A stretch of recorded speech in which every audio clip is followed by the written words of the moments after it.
Welcome back to Deep Thoughts, ladies and gentlemen.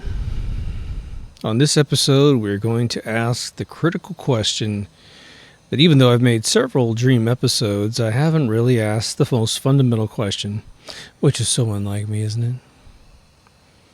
What are dreams? What are they? I will have you know we beat our other record.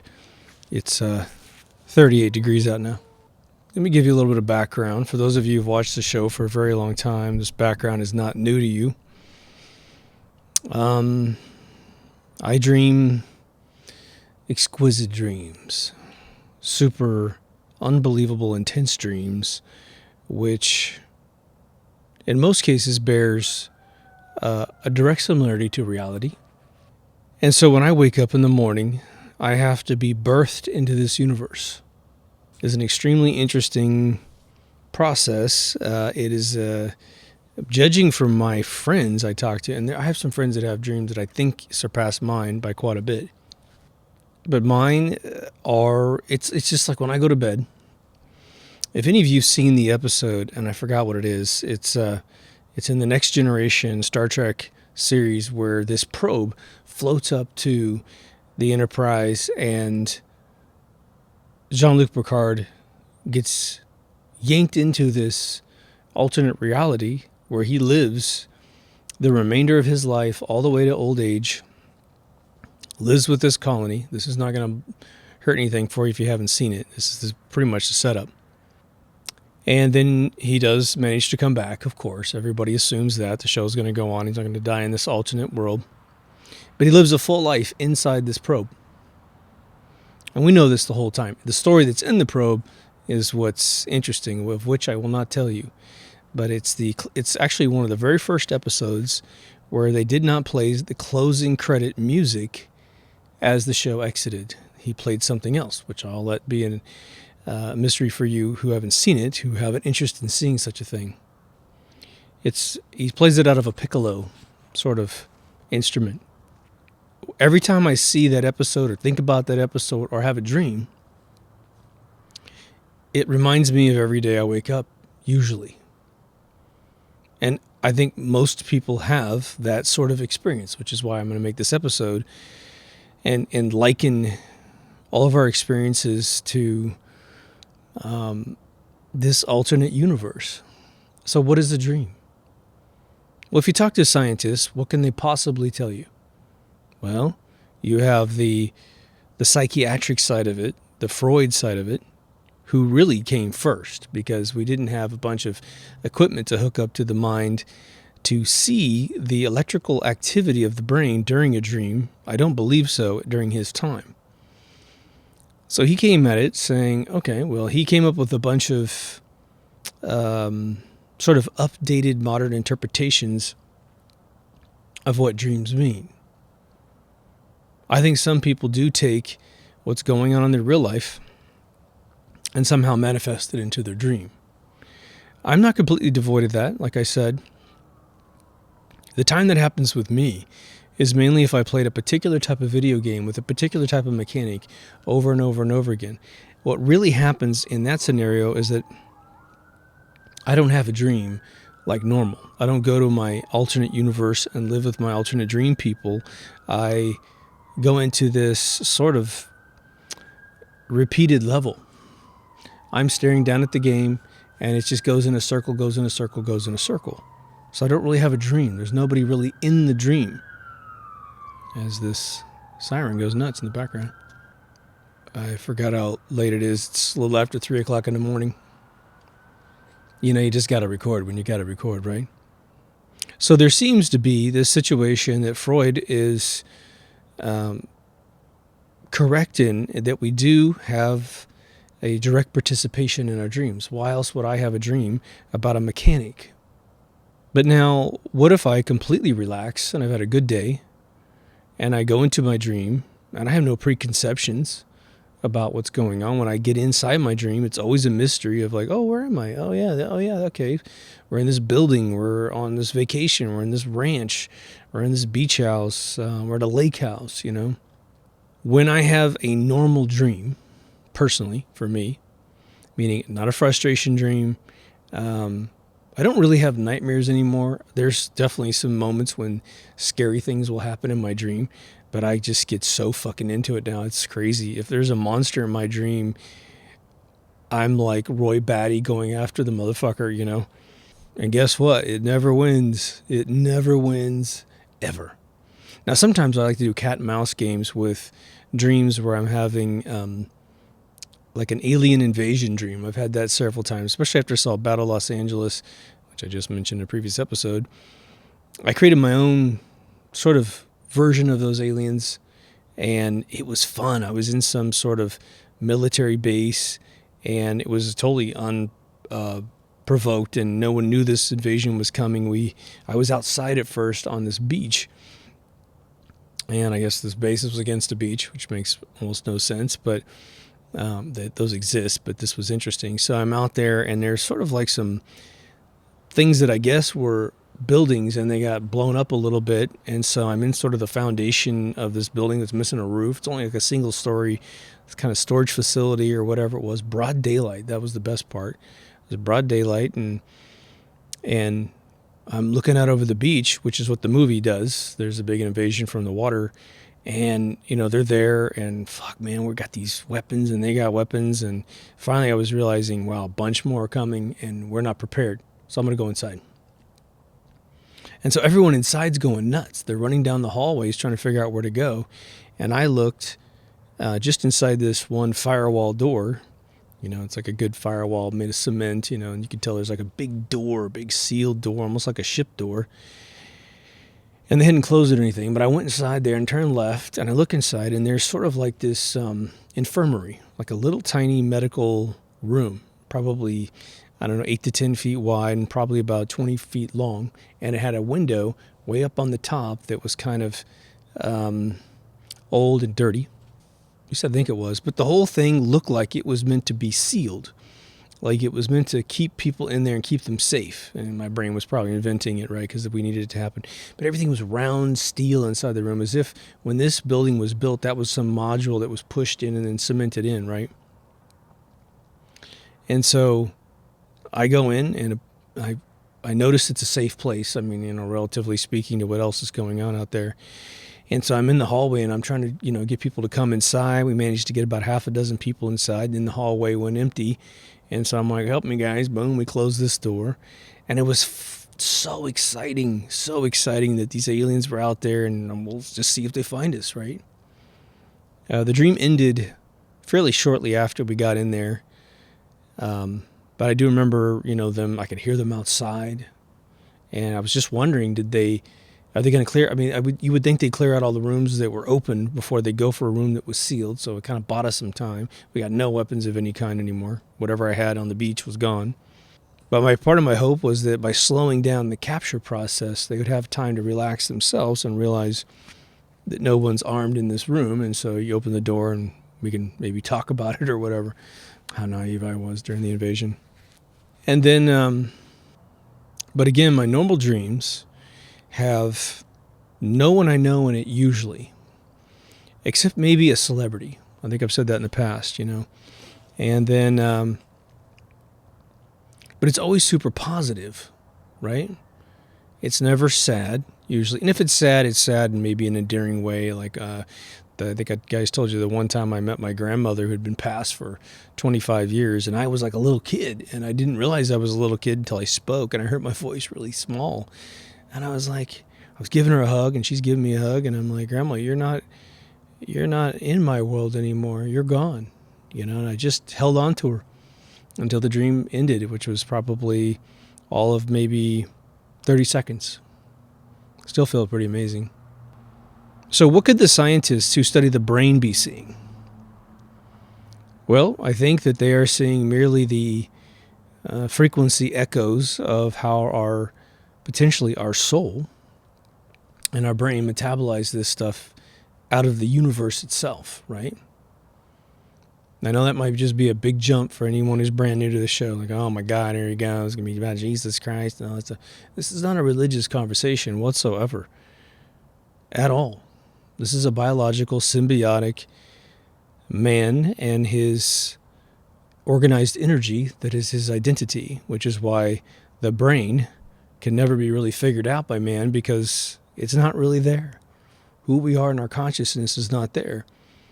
Now, here's a very interesting thing. There have been a few articles going around where countries have given the right to attempt to resuscitate people who are dead.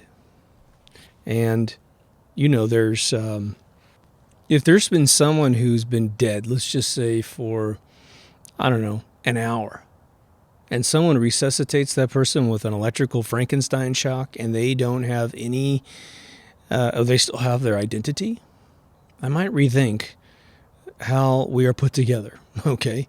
But as of current 2019 information, we have people that pass away for a very limited amount of time, and they seem to go up and have conversations with someone.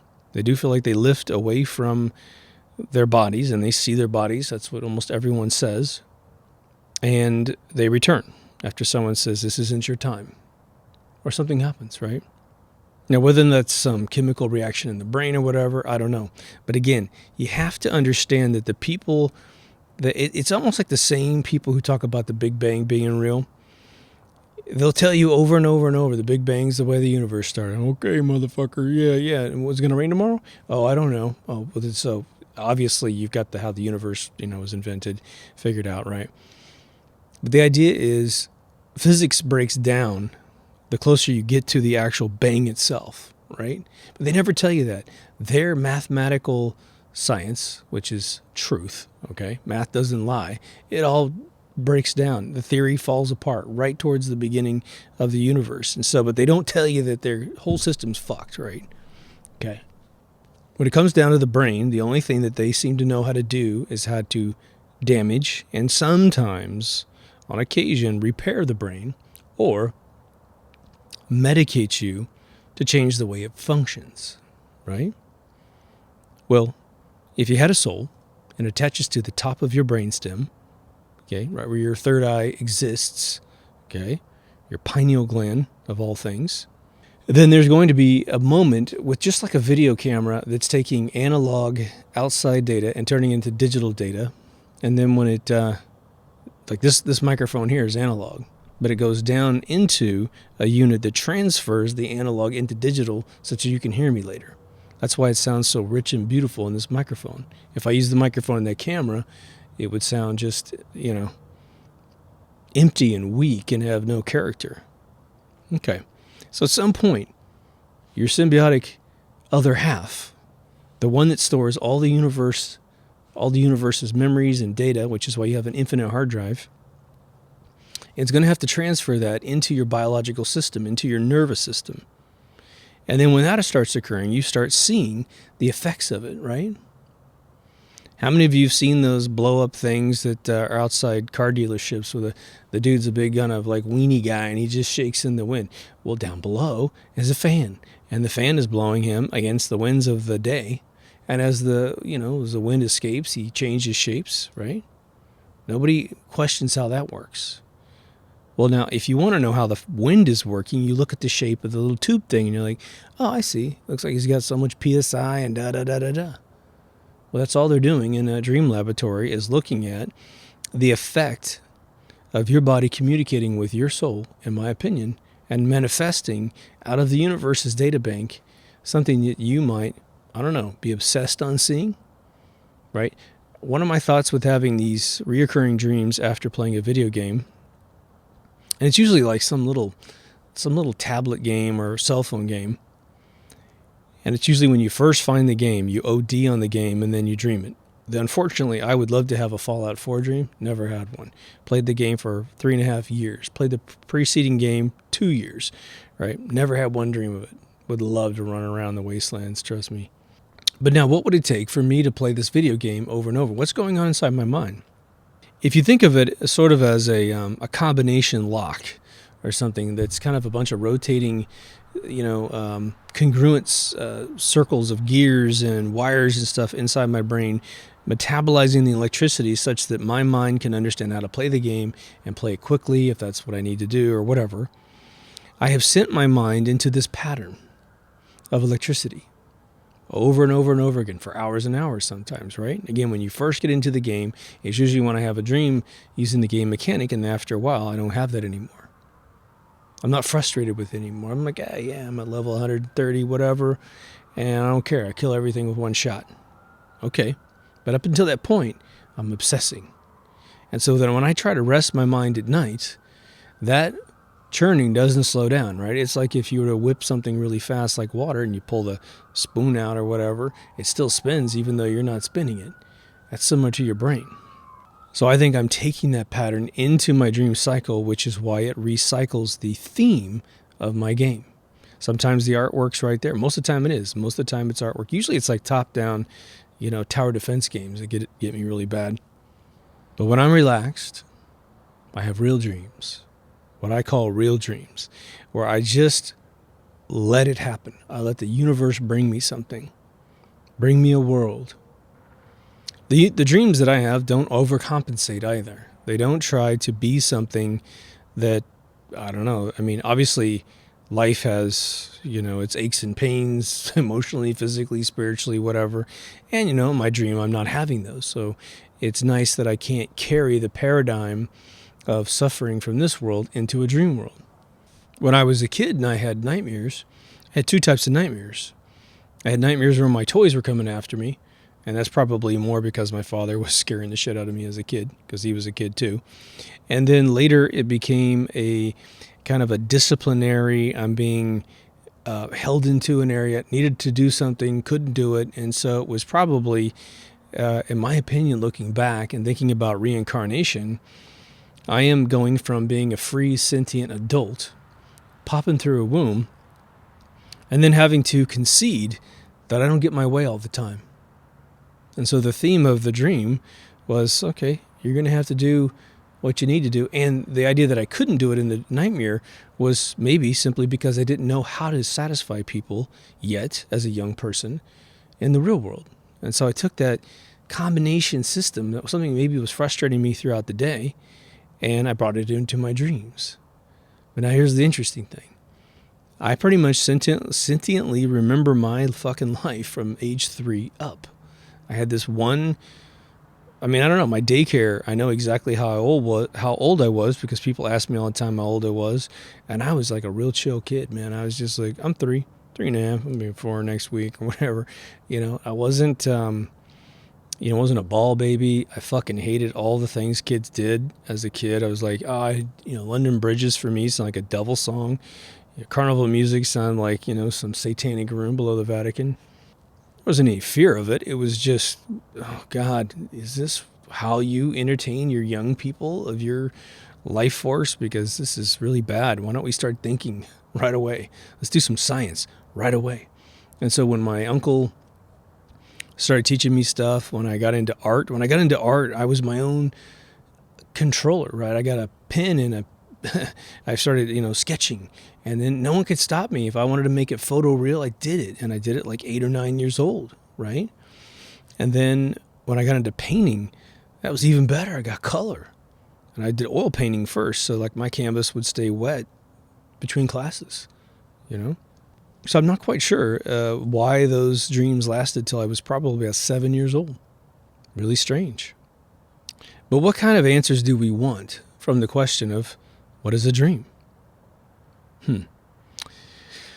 Well, if we take one step back before that question, why do we have to go to sleep? I ask that question every time I do this episode, and I will probably not cease asking that question until we come up with an answer. Now, scientists simply say, because you're exhausted, sweetheart, right? I'm like, okay. What if I slept all day? Can I stay up 2 days?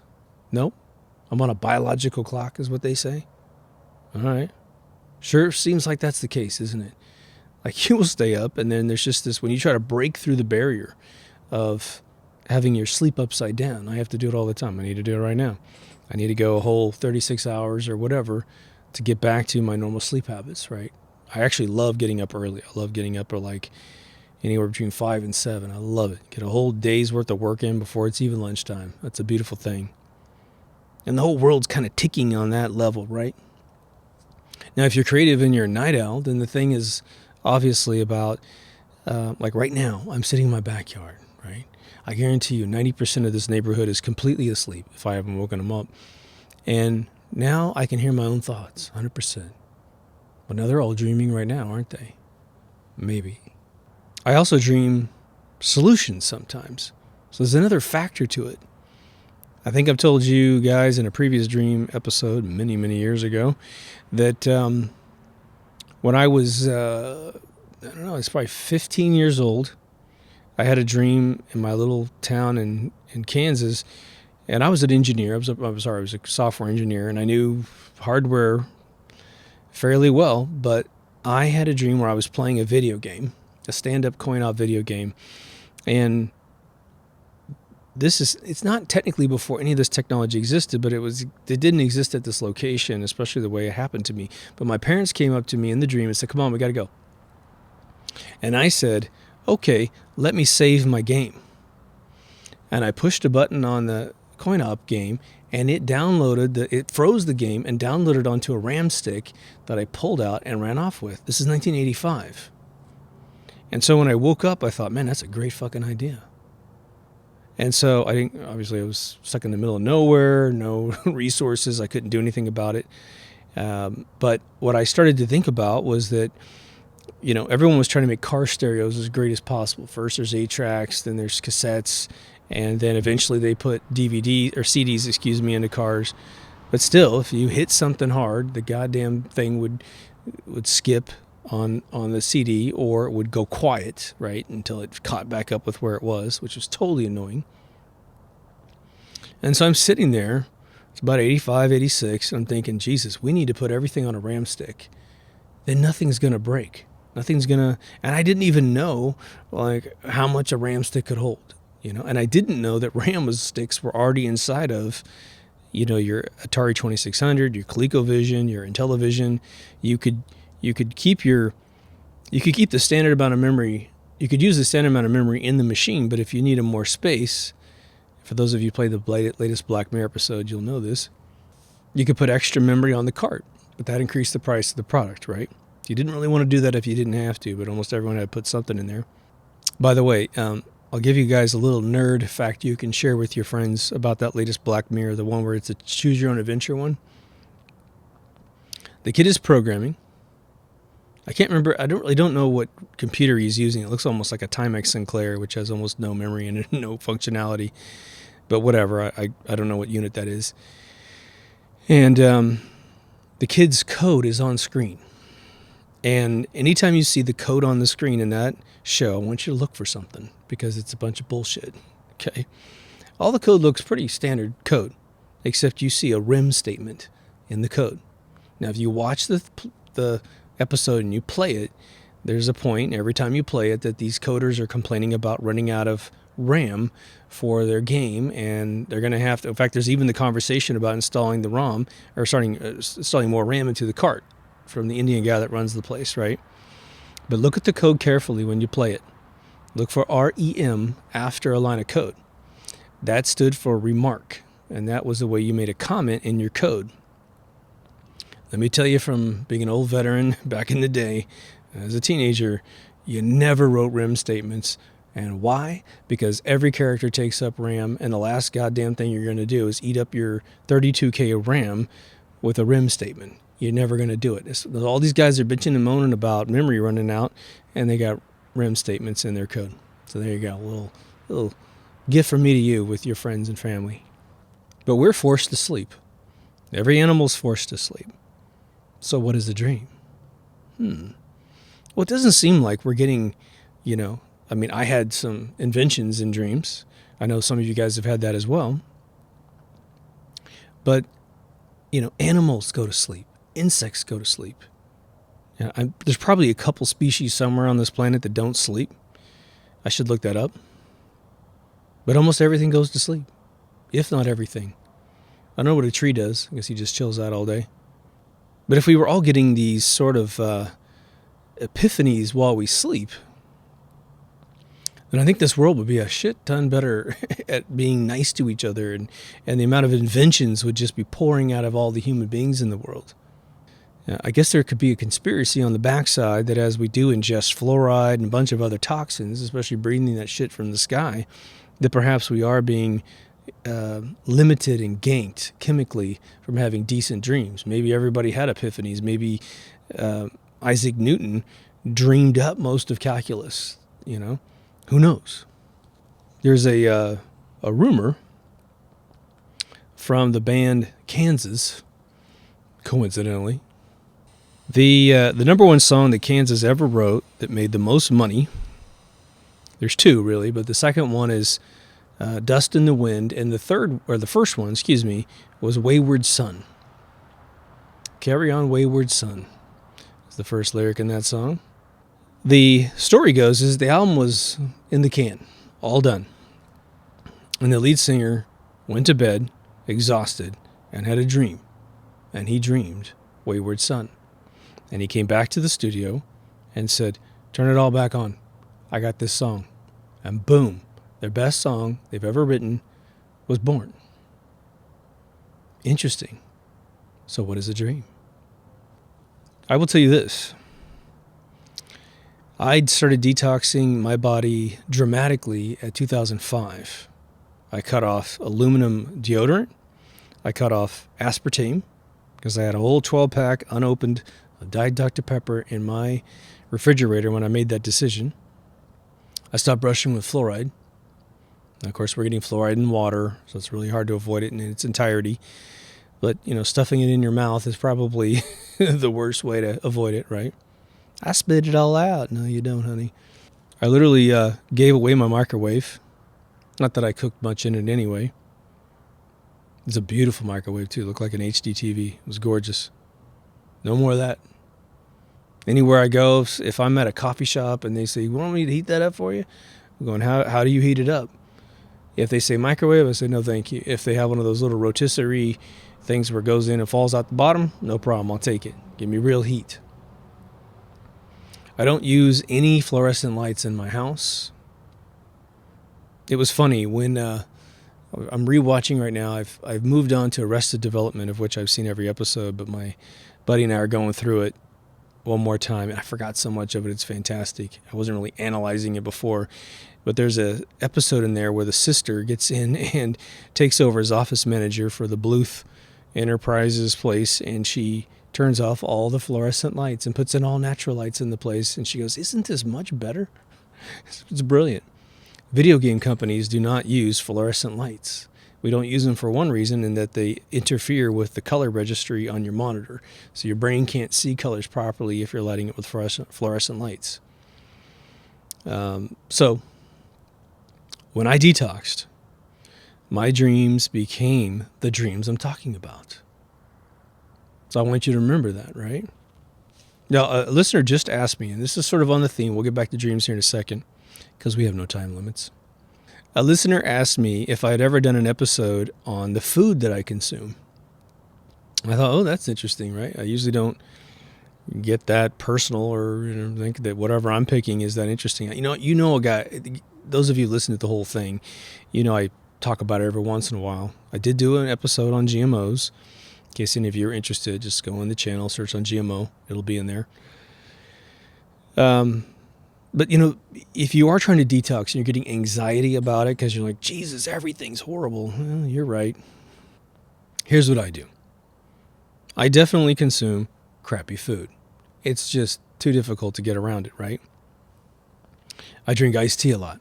So everywhere I go, instead of drinking sugar, I will drink like half a soda. So if I get like a drink, I'll fill it up halfway, kind of munch it down with the meal, get that sugar thing out of the way, and then I fill it to the brim with tea. I usually, when I go to my breakfast joint, I will literally drink 3 gigantic glasses of tea and then take one home with me.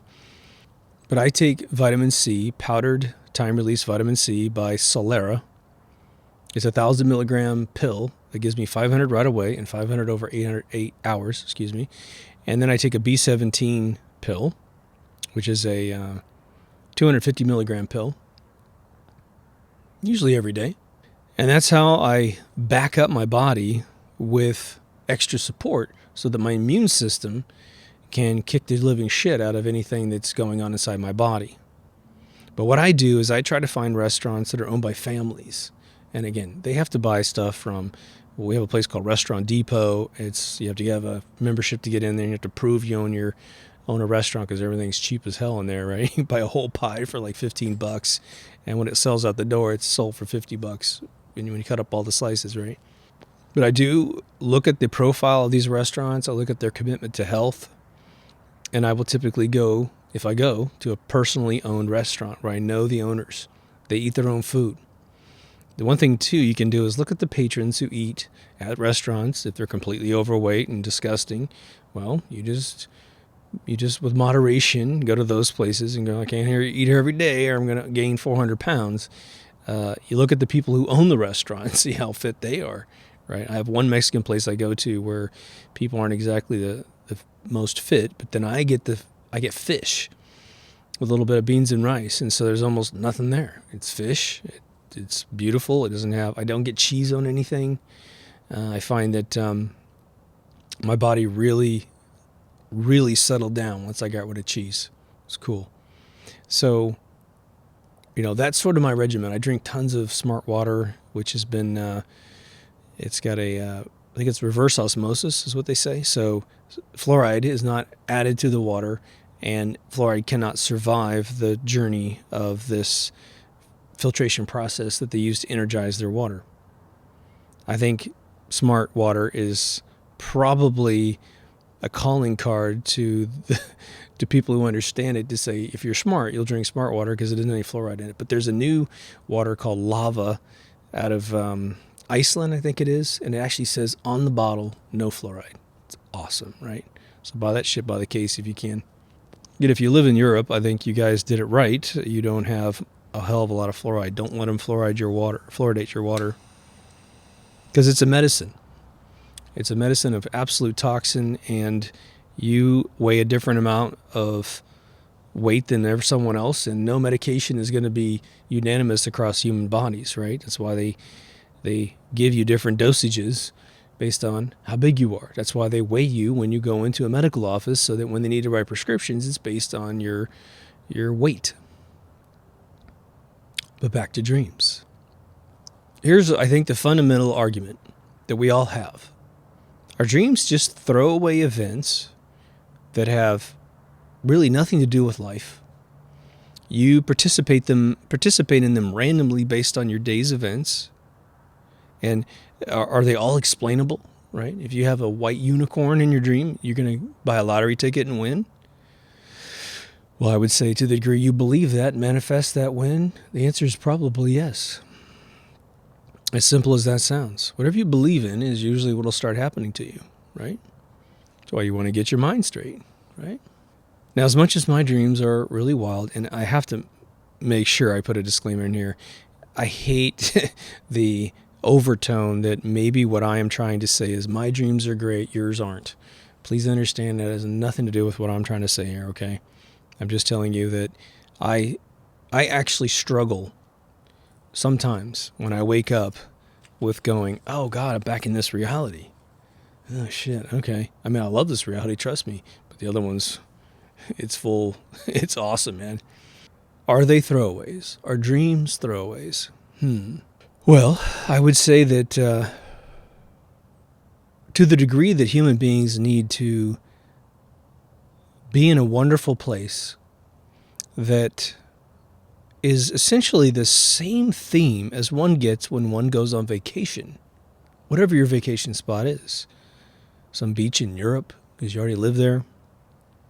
A lake, you like to sit in Havasu, sit on a noodle with a beer, talking to your friends and just chilling out and catching up. You like to go to Hawaii. Maybe you just want to stay at home. I haven't been in my house. I've traveled too much. Okay. Maybe to that degree, mankind needs dreams. We need that resting point. I may have said it in my previous dream episode, and I apologize for not remembering. It's been a while. For those of you who remember Westworld, the series on HBO, there was a point eventually in the the series on TV, that the code that was inside, and this actually happened in Star Trek as well. It happened for the ship's doctor that was in Voyager. In fact, let's use him instead. That's a little bit easier. We don't have to mess up Westworld at all. Westworld had a flavor of this, okay? But the big deal about the holographic doctor was that he was only supposed to be on for a short period of time to do triage, to assist an already existing doctor, and then he was supposed to go away and file away. And he was supposed to reset generally most of his knowledge about what is going on. So he comes in fresh every single time. He had this little saying, is, "What's the nature of your emergency?" is what he would always say as soon as he arrived. And then people would forget to turn him off. Well, eventually, in his desire to be human, he kept his code running for a very long time. And in fact, there was an episode, where he wasn't allowed to ever push back into the computer because he had to stay awake for something. I can't remember what it was, but that ended up racking him emotionally because his code wasn't perfect. It hadn't been really made bug-free for constant existence. Perhaps, as infinitely amazing as we are, our creators, or maybe, I don't even know how to explain it with fucking evolution. I don't. Our alien creators or a God creator or both realize that if we stay up all day long, we turn into a mental patient. And that the solution was to simply rest. Relax, rest. Think about the universe in general. And again, I'm gonna lean on those of you who believe in God, and I'm gonna lean on those of you who believe in flat Earth at the same exact time. Could be God globe, could be God flat Earth. Either way. Why not make a world where it's lit all the time? The sun never goes down. It's always 73 degrees. There's no winter.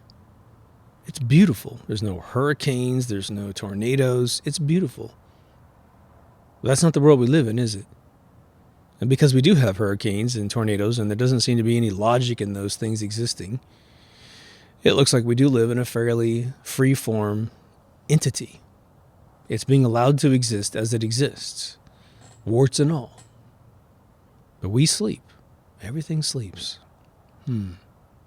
I certainly feel like I have had a vacation if I've had a great sleep.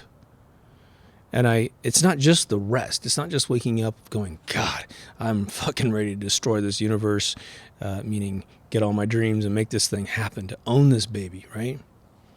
They also say, and I've mentioned this once before, but it's applicable here. I have a book on this, and the book is all about the fact that if one stays up 36 hours, for sure, about 32 hours in, they say it happens at different times for different people. Depends on how much rest you got the day before, is really what it is, and how much you're used to sleeping. So if you're a 4-hour sleeper, then it may be a little sooner. It depends on how hardcore you crash at night when you do crash, right? Some people, I envy you. Let me tell you, when you crash, you're just like, oh, I gotta go to bed, and you just fall asleep in a chair. You're the type of people that can fall asleep in a car, on a plane, and I think that's fantastic. But they say that the left brain, the logical brain, goes to sleep, ceases to function. The electricity from that portion of the brain just really goes down to minimal services, the autonomic system. And the scientists who figured this out started subjecting themselves to these experiments, staying up really late. And then, because they're scientists and not really artists or creative people, they noticed that the inklings they did have to be creative started to explode, doing whatever they do. They didn't really give a whole lot of examples. As like a guy painted a bunch of paintings or something like that. But a bunch of these, I forgot what university it was. It's written by one of the guys who was on the team. And he realized, holy shit, we're getting creative at night. And just coincidentally, that's when you roll over to the extra hours, right? So it makes me wonder, if you don't do what they're saying, well, think about it. What they're saying is that when you go to sleep, in general, you actually lose consciousness. Your left brain also goes, I don't have to do anything. We're just laying here. There's no survival tactic. Hey, there's a big noise outside or something like that. I'll turn back on and, do an emergency response circuit in the brain. As we always talk about, what does the right brain do? It deals with reality as it exists. Well, in my recent episode about left brain activity, the whole idea is we had a much larger right brain. We probably survived off of our right brain more than we survived off the left. It would almost be as if the right brain would delegate to the left brain what needed to be addressed at any one point in time. Because, again, the world is abstract. The world is chaotic. The world is anything can happen, and it does happen. So if you are, let's say, living in some jungle, and, there is a ritual in the morning to go out and catch a bunch of food with all the other males in the tribe, and you got your spears and you got your whatever, rocks, slings, whatever it is you do, then you're prepared for that and you're orchestrating that event. But at some point in that indigenous environment where there are predators, a lion could come up on your tribe. It's looking around for food. It's hungry. It's trying to eat your kids. At that point, the abstract brain is seeing this threat come in, and it's turning on the left, and it's saying, all men to your battle stations, right? When we dream, at least when I dream, boy, it sure seems like it is nothing more than my right side of my brain living in a beautiful abstract world. Now, the one thing let's review some of the anatomy of dreams, because for those of you who've missed all my dream episodes and you haven't watched them yet, we have sort of a list of things that we've sort of assessed, both in the comments and then, of course, from the episodes themselves. One, we really don't have any instrumentalities in our dreams, meaning we don't really have legs and arms. We synthesize the vision of them when we need them. And again, if you ever try to use your hands in a dream, pay attention. Pay attention to how useless they are. Usually, if it's a big obtuse event that needs to occur, grabbing someone, grabbing something, maybe you can do that one a little bit faster. But if you have to scribe writing, that's when you'll find out you have, overcooked spaghetti for fingers. The other one is that reality seems to only exist where you look. Your frustum. I think it's not frustum, it's frustum. It's the rectangle of which your eyes can see, which is actually pretty damn wide, right? You have your peripheral vision that has massive frame rates. You get 3D in the center. And in your dream, you've got not quite the full spectrum, in my opinion. I don't think I ever see anything in my peripheral vision in a dream. But just like a video game, like an MMO, when you enter that world and you look around, the engine is loading where you're looking and it's trying to throw away the assets behind you because it wants to free up memory, right? It seems that that's the way it works. Have you ever gone through a door in your dream and it was a double door and the doors didn't seem to exist or they were pinned open, and then you went down and talked to someone for 2 seconds, you're like, oh, I forgot that thing, let me go back and get it. And you turn around and the door's different. It's still there, but it might be thinner, might not have a central beam, maybe you got to actually push the doors open, maybe they're French doors. You get it? Well, what would an absolute abstract part of your brain be doing with reality? Especially if it had the burden of creating it. Well, one of the reasons why I attach soul to the conversation is that when I tell you, look, and again, I think it was Aristotle that did this experiment. Let me give you the experiment first, and then we'll go into the advanced portion of the conversation. Aristotle played a game to create what's called pluralism. There was the atomistic phase of our relationship with God, which is that when we started believing in a higher being, it was that God was here on earth, we are here, and you just need to be able to see God in everything, right? Native Americans, I think, managed to live their entire existence with this belief system, whereas Mother Earth is God, okay? But Aristotle would say, close your eyes and think of a perfect circle. Give the stroke, a little bit of, width. Okay. Did you got it? Yeah. Is it perfect? Oh, yeah, totally. Can you think of a square and a triangle? Oh, yeah, totally. Awesome. Now, open your eyes. Here's a piece of papyrus. Here's a writing utensil. Now, dip it in that ink over there and draw a perfect circle. And the humans would go, and you can get kind of a circle, but it is not looking like the one in your brain that's absolutely perfect. And so Aristotle was rumored to have said, that proves there's another realm of existence that we don't have access to. And that perfection, that perfectness that you have instant access to as soon as you close your eyes is proof that that's where God lives and you live here. And then, of course, they exploded the whole God worshipping thing into idols, and there's a God for absolutely everything. People would make you an idol. You could go down to an idol shop and say, I got a prostate that makes me piss all night. Okay, I'll give you a prostate. When they give it to you, right? One of the greatest movies out there by Dudley Moore is called Holy Moses, and it's about him it's like Life of Brian. He's being confused with Moses. He's not Moses, but I believe his father deals in idols. And so there's a scene where they go into his dad's shop, and his father's selling idols, and it's just the funniest thing where he's got an idol for everything, and if he doesn't, he'll make you one. It's really funny. But I've said it in a previous episode, but now that we're just analyzing the base foundation of what a dream is, think about dreams. For any of you who've ever had a dream in your life, ever, your brain is able to portray reality beautifully. And even if you're having nightmares, you're still in the game. Whatever it is you're scared of, I dream of this room, and it's this and that, and this monster comes out, and he's got horns and whatever. All right. Take a piece of paper and a pen and draw that perfectly like you see it in your dream. You are creating these things perfectly in your mind. Well, in computer software, it took from 1962, I think, when Ivan Sutherland put a pixel on the screen, I believe that's the year, all the way till, I don't know, the mid-70s before we started getting things that look remotely photographic. It wasn't until probably Jurassic Park in 1993 that we actually saw a dinosaur that was like, Jesus, that looks real. Well, the software to create that, and it was all invented during the 80s. It was not invented during the 80s, but it was certainly perfected in the 80s. It's a bunch of mathematics. They are tracking, if you use ray tracing technology, for those of you who don't know, they have this camera, and they know the camera can see a rectangle, and they have a whole room with light sources in it. And they literally track fictional pixels of light, photons coming out of this light at a particular rate, and then letting them bounce off the surface. And based on how much they want it to look realistic, they let the photon bounce X number of times. So let's say 8 bounces looks okay, but 80 bounces looks absolutely perfect. And it all bounces. They keep track of the ones that bounce inside the camera. They throw away all the other pixels that will veer off in a way that will never come back into the camera.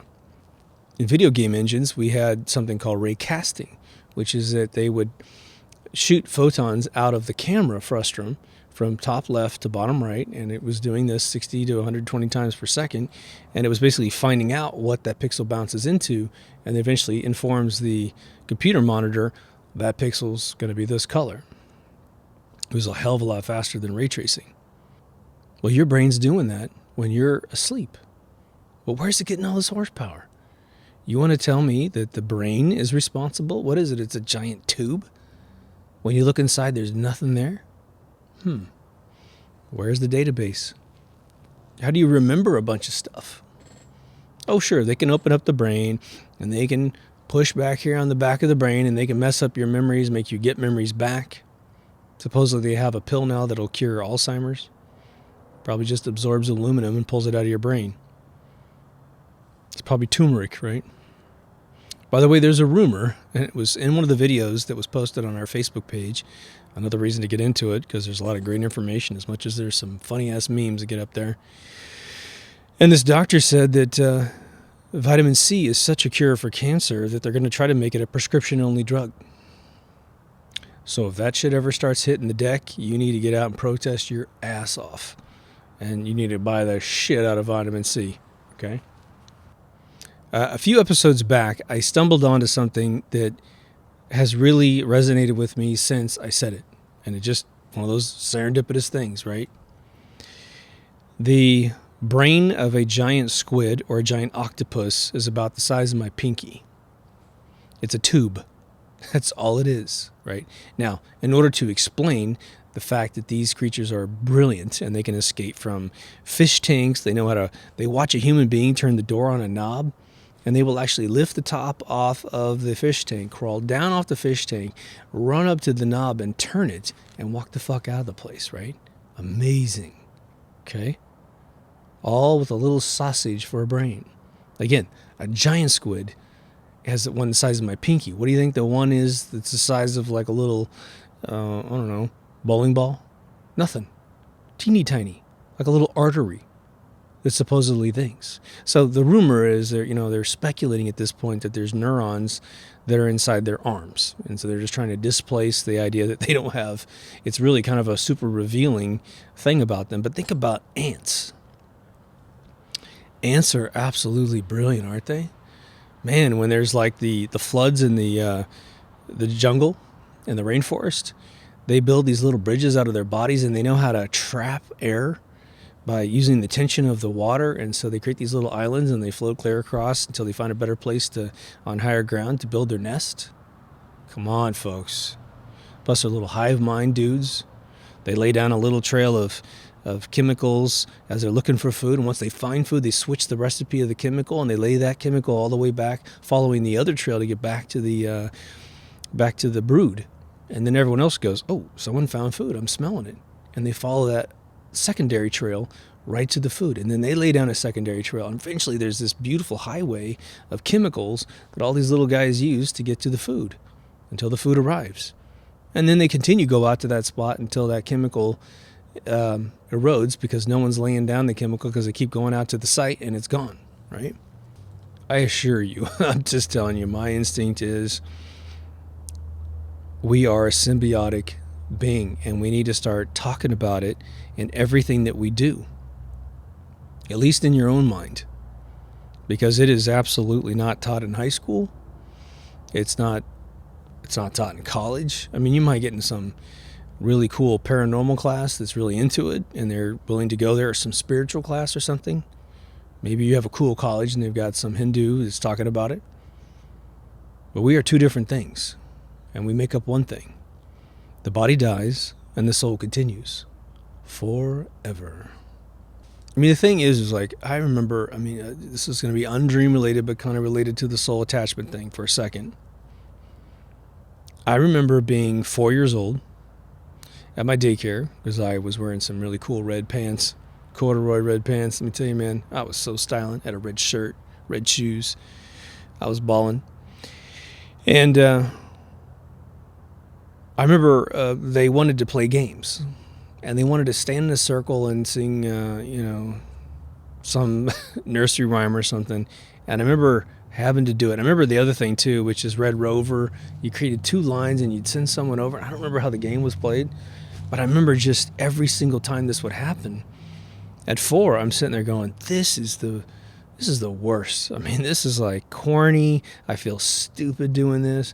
And what it was is I was still an adult from my previous life. I'm sitting there going, this is great for them. I mean, I'm glad they're having a good time. I don't want to crap on anyone's parade. And I never said anything. I went ahead and went through it. But I just remember thinking, it's like when you have that feeling that you're doing something disgusting that you shouldn't be doing. That's the feeling I had, without really being, any type of like morality buster or anything. It was just, what the fuck am I doing here? Come on. And that's why that song by Sparks called Beat the Clock, when I finally heard that in 1980, I was like, oh my God, probably 1979 actually. I heard that album, and I heard that song, and I heard the lyrics, and I was like, that's me. That's me. I grew up really fast. I didn't want to be a kid. I wanted to get everything going really, really quickly. And of course, I missed out on probably some wonderful times, I guess, being a kid. But for me, it was, again, being creative, right? So dreams. What do we do with this information? Well, let me ask you this question. Do you think it's important that you have dreams? I know people that don't have dreams, and it really saddens me. And when I find people that don't have dreams, I find them to be extremely left brain, which breaks my heart, because some people really want to be super duper creative, and I will do an episode on how to be creative. I think I've done it once before in season 1. I'm going to go back and re-listen to what I covered. And, unfortunately, and I'm going to let you guys in on something here. Unfortunately, I used a bunch of music out of my catalog for those episodes. And I don't know how the hell guys do it, where they put all this copyrighted shit in their episodes and they don't get copyright strikes. I don't get it. And they still run pre-roll ads. I used maybe 15, 20 seconds of a song, and these record companies are like, I get all the money from your episode. But what happens is you can't play it in Europe half the damn time, right? So what's really sad is there's a place I'm trying to move the channel to create a mirror. I have to. I've applied to be on their channel. We'll see if they let me have it or play it on their service. But I'm thinking about taking down all the episode 1s. I mean, I'll leave them there, but I have copies of everything backed up 10 times over. But getting them all and then just finding a piece of music that's decent and then redoing all the intro music and then getting it out there so everybody can see everything, because it's real a shame. I got great videos out there that people can't even see, and people ask me about them all the time. I find it very fascinating when I sit across from someone I know and I'll say, I had a great dream last night, and then they'll go, oh my God, me too, let me go first. And I'm always like, yeah, go. Tell me what your dream was. And we just go through it. And usually it doesn't take that long to go through a dream, because they're one, when you wake up, you obviously forget quite a bit of the dream. Unfortunately, if you want to remember your dreams, the trick is simply to grab a notebook, keep one in your bed with a pen, and keep the cap on while you're asleep, and transcribe your dream. Draw little diagrams. If there was some sort of invention or something, write it down, and then what ends up happening is that becomes very easy. Again, I've said in a previous dream episode, I did this at the age of 17, and I still remember those dreams like they happened yesterday because I wrote them down. Bizarre. I think it's important that you dream. That's my personal opinion. I would like to know, if anyone is suffering from not having any dreams, how detoxified are you? Because some of you will be complete homeopathic, GMO-free individuals, and you're still not dreaming. So let me know if that's happening to you as well. This is a research project that we're all in. We tend to ignore things that happen infrequently. Well, that happens every once in a while. But when things happen to us all the time, we tend to wake up and become aware of it.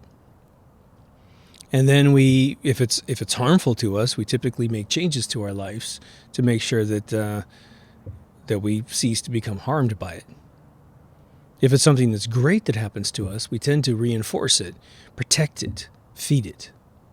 Take whatever measures we can to make it happen over and over and over again. And so that's one strategy as well. I have had some really wonderful comments from people about my statement that I dream in real time. And people have backed me up on this. They're like, me too. I have real-time dreams. And again, if you're brand new to the show, then I just put the little footnote in there. It's like, they tell us from dream facilities at Stanford University and many other universities that we dream in a split second, and the whole, you could have a Picard 75-year dream, and you're having it in like 7 seconds or even 2 seconds. I don't dream like that. I dream in real time. Maybe that's what happens if you detoxify. Maybe that's just what happens if you're me. I don't know. It's sort of interesting. It's sort of nice. Honestly, I might swap out for the really quick ones as well. You got like it's when you snooze in the morning, right? For those of you who are snoozers, you wake up to an alarm, you hit the 10-minute, 9-minute delay, and you go back to bed. And you end up having a pretty elaborate dream in 9 minutes. I can't say that doesn't happen to me. It does every once in a while, and that's kind of fun. They're never really that long, but they do feel longer than 9 minutes, right? The other weird thing about dreams, just to put it in there, is that we don't typically remember that transition point from being conscious to unconscious. It happens, right? We remember that we got to sleep last night. But if I say to you, well, what was it like the minute you went to sleep? The minute your body went, woof, you're in a dream, right? I've only had it happen to me one time in my lifetime. And oddly, it looked like the Incom laser from Tron Legacy. It was just like this boom of light, and then I was in the dream. It was absolutely bizarre. I think that dreams are a super exciting frontier for mankind. I don't think that we're going to find out a lot about our dreams in their true meaning and form by studying the electrical patterns inside the brain. Now, what might be really cool, and I'm not sure this ever happens, is they definitely have experimented for years trying to map the visual cortex on the back of the brain to a monitor. All right, you see this in Star Trek episodes in the 90s, and even the one in the 21st century Enterprise, well, they study your dreams, and they study what you're thinking when you're sitting in a chair, excuse me. And it is not, I don't have the knowledge as to whether or not that actually is supposed to be occurring when you're dreaming. Wouldn't that be wild, right? So you dream, and you're actually projecting it on your visual cortex, so you actually have a vision of something. I tend to think that that doesn't occur, because when you sit in your, the old example of a kid daydreaming in school, it's not like the classroom goes away and all of a sudden you're seeing this other world. You have a separate little projector in your mind that is your imagination. When I talked to a few of my friends recently, in the last month, about seeing things, sort of ghostly apparitions or things like that nature, we both agreed that when I saw Walt Disney at Disneyland, he was in a separate layer on top of reality, and no one else could see it, right? And so that, for me, parses the brain a little bit to go, okay, I've got my own little mezzanine of imagination, and I've got this this other portion that is what I'm really seeing with my eyeballs. But let's close with this one thought. Keep this in mind.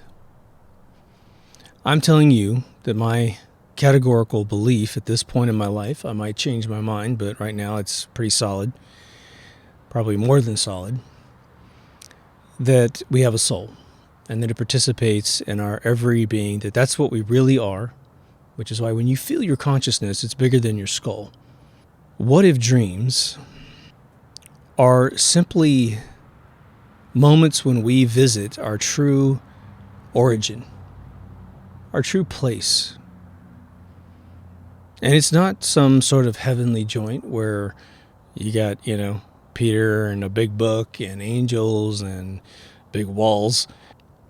It is simply a place where we feel absolutely welcomed once you get past any nightmares you might be having. Again, turn into a beast that kills the beast, that's how you get rid of your nightmares.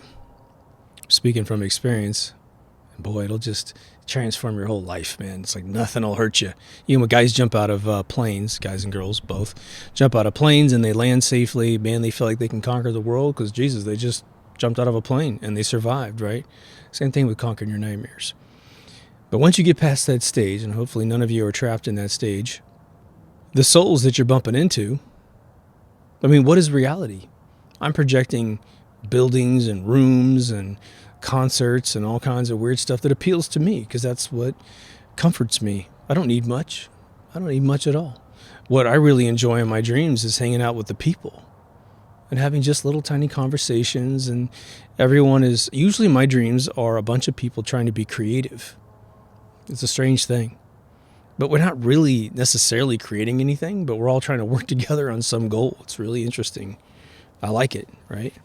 But what if it's us returning back to our origin, an abstract place that's very comforting? You build it however you want. Why do I not dream of being in space? Could be just as simple as, why the hell would I want to do that? Floating in the middle of nowhere? I think that'd be really unnerving, right? But I do wish I would have a spaceship dream at least once in my lifetime.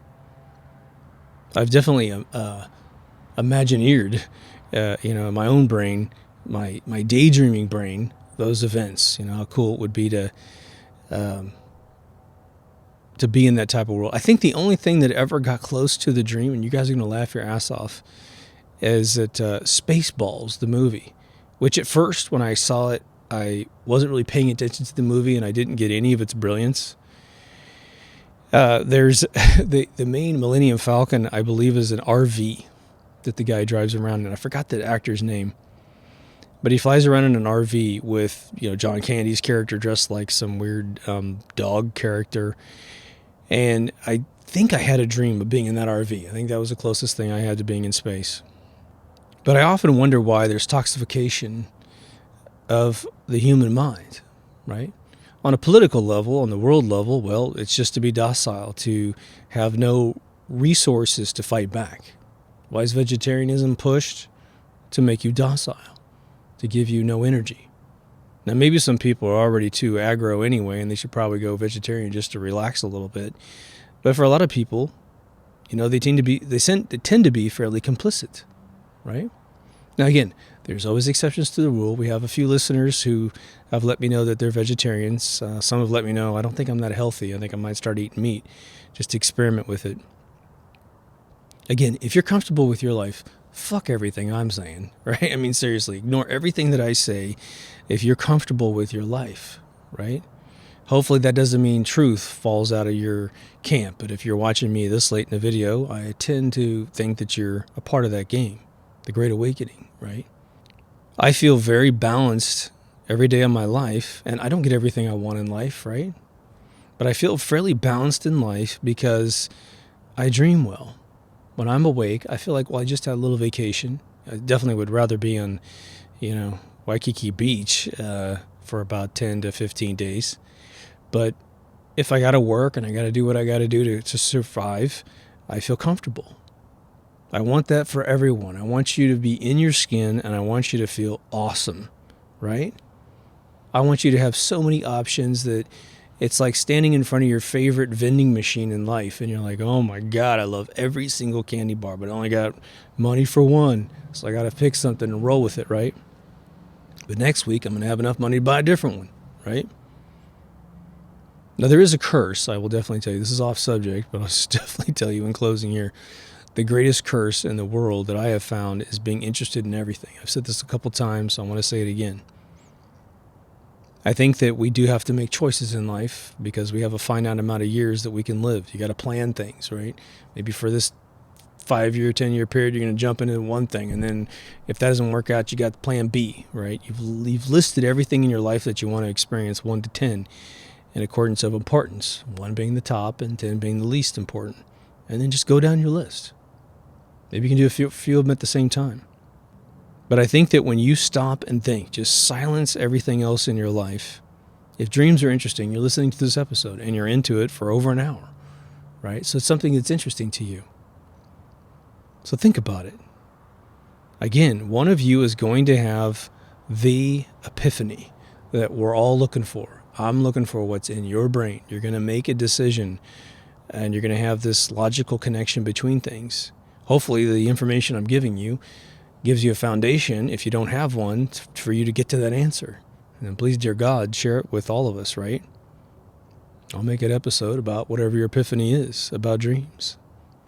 I think that it is, I don't know. I mean, when I think about these answers, I think, well, is the answer going to be complicated or is it going to be simple? Is it going to be matter of fact? I tend to really gravitate away from matter of fact observations of the universe.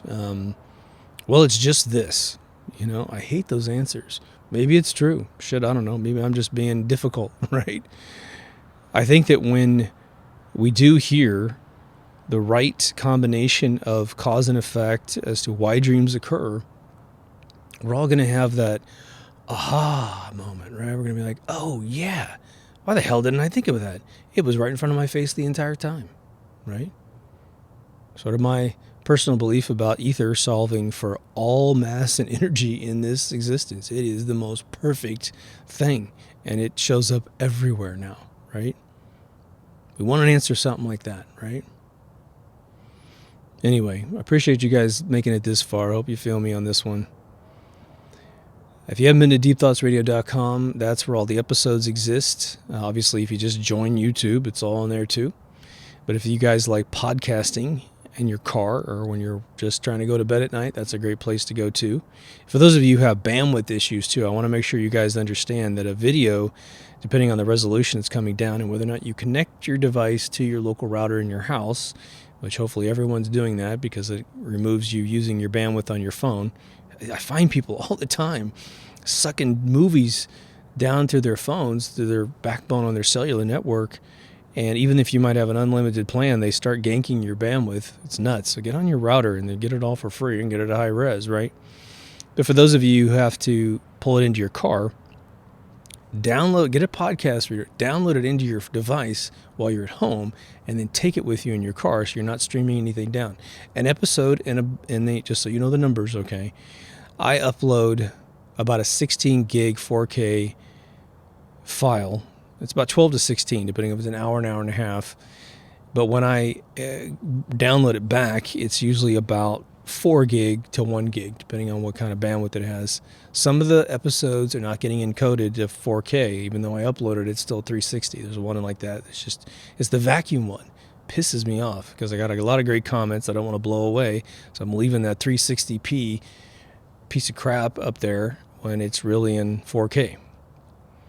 So if I can get on a different service, what I'll end up doing is probably taking the website and converting it to all those URLs. When vid.me existed, I had converted all of the first episodes with those soundtracks to vid.me URLs, which you could hear the music and everybody could hear it. But you had to go to the website, deepthoughtsradio.com, to get the access to it. Or you had to subscribe to me on vid.me. But vid.me, of course, went out of business because it was offering a great place to be. But there's also a locked Facebook group. Again, I'm just going to do a long bumper this particular time.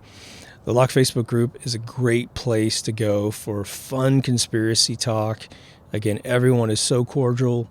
I personally want to thank everyone on the Facebook group, every single one of you, because I see disagreements and I see everybody being so friendly about those disagreements. And just please keep that energy at the Facebook group. And again, we really only have one rule with all the social media. There's a Twitter page up there too, and there's a Patreon page up there. If someone just starts getting like Tourette's of the mouth, right? Just diarrhea of the mouth, and the person's commenting and just being like, "You're a douche," and I'll leave "you're a douche" up there. That's fine. But if they continue to post and become a nuisance with nothing more than name calling, well, what do the shills do? What is the flack when you get over the target? It's all this name calling, trying to make everyone else on the channel feel alienated by paying attention to things that make you think. Those people get wiped off the map. Okay? So, again, if you want to get deeper into this, get a few more notifications. But again, the Facebook group, you have to understand, it doesn't revolve around the show. I'll post, "Hey, here's the latest episode, guys." I don't do all of them. If I do a double header and I don't think anyone cares about one of them, I won't post it up there. But if you get into the Facebook group, it's about everything else that's going on in society, right? Sometimes there's a couple political posts. We usually don't get that political, but it's just a really cool place, And again, we all know that the deep state and the Five Eyes look at us when we get into social media.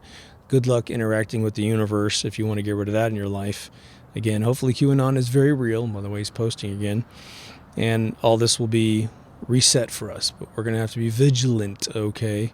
We have to start putting these fake news organizations out of business by never, ever watching them. And make sure that in our personal lives we pass on how crappy the information is, right? How people have been misled into hating people and their families and friend circles, right? Anyway, take care of yourself and someone else. And hopefully I'll see you on a much warmer, brighter day. Over and out.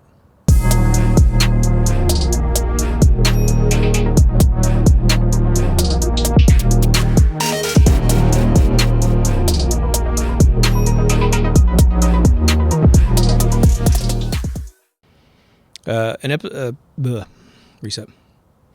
A listener asked me, have you ever done a dream? Oh, God damn. Blooper for you, buddy.